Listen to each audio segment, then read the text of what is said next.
Hi guys, welcome to Logix. Today we're going to talk about the three kinds of divorce plus a little bonus topic as well. So the first three kinds of bonuses that three kinds of divorces we're going to talk about here.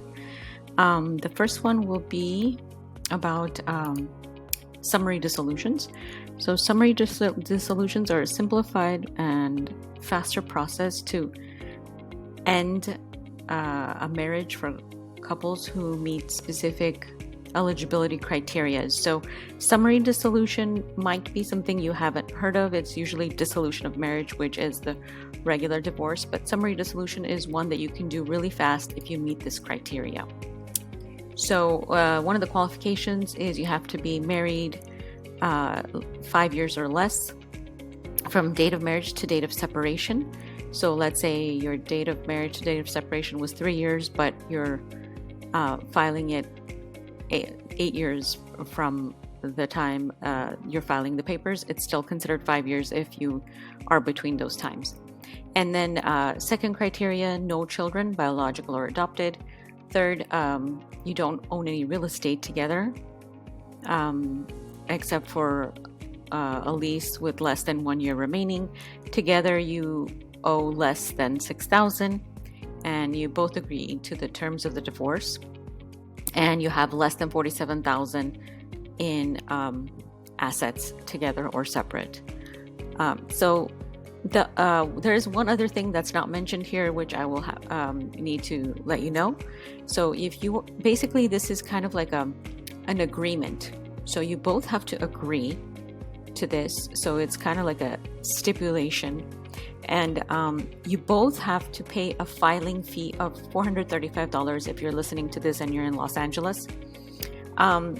So if you want to apply for a fee waiver, you both have to apply.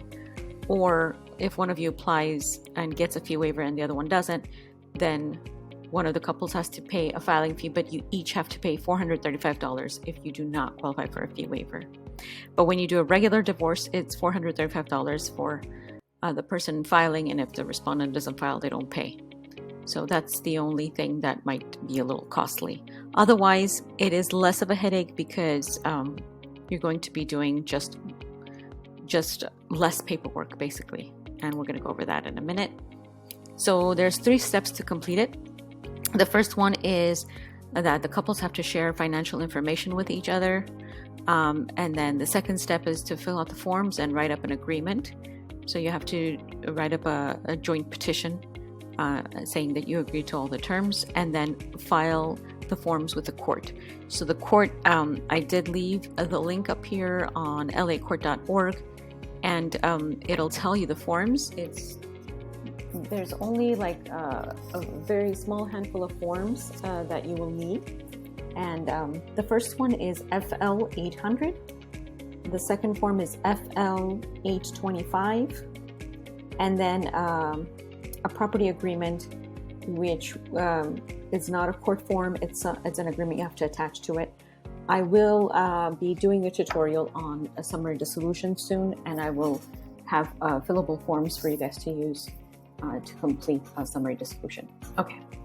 Next, the next common one, obviously, is divorce. The most common and doesn't have any requirements besides you being married or being in a domestic partnership like same-sex marriage, which California obviously recognizes.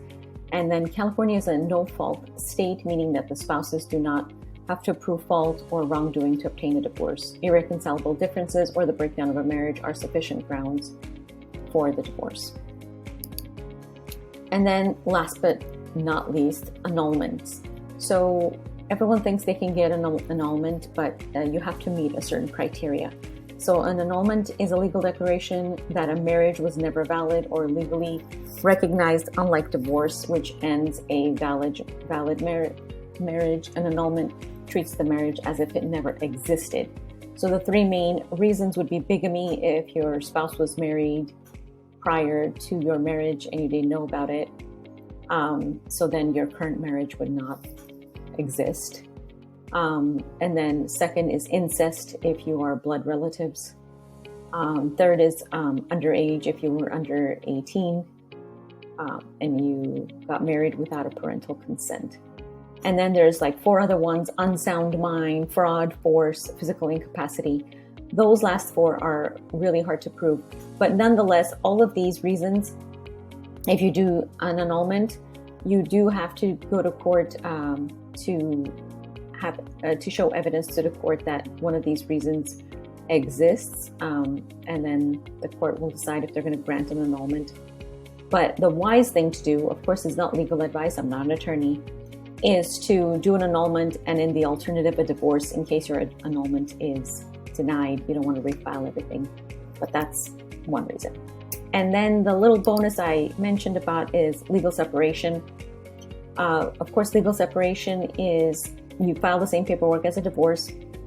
You just check the box legal separation instead of divorce, and you still wait the 6 months for your judgment, except that at the end you're not divorced, you're just separated.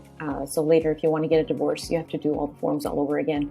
Reason behind people wanting to do a legal separation could be religious reasons, or it could be that maybe they're trying to work out their marriage and maybe they're going to get back together, or it could be for tax purposes. There's a lot of reasons why people would want a legal separation, but there's that.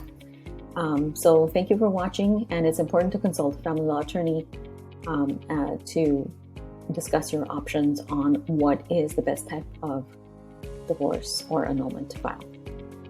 That's it, guys. Thank you. Have a good one. Until next time. Bye.